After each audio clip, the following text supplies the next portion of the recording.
Role play 27. Discussion with friend. Ashfaq and Rashid are friends.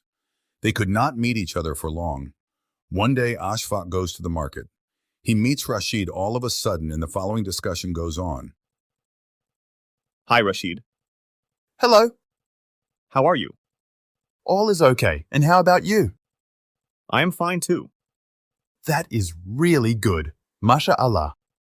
Where were you? I have not seen you for a long. Actually, my father was sick for 15 days. That's why I couldn't meet you.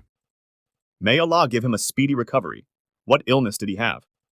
He had a fever. It was a very high fever. How is his health now? MashaAllah, he is fine now, and his health is much better than before. MashaAllah, I am happy to know this. And tell me about you. What are you doing nowadays? Nothing special. Just passing the time. Yes, when I become free, I just read the book. I just finished a book yesterday. Which book? Actually, that is a novel. Which novel? The name of that novel is Asariyah. Have you read it completely? Yes, I have read it completely. Great. Keep it up.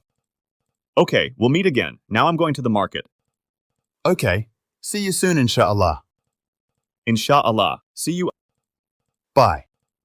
Bye.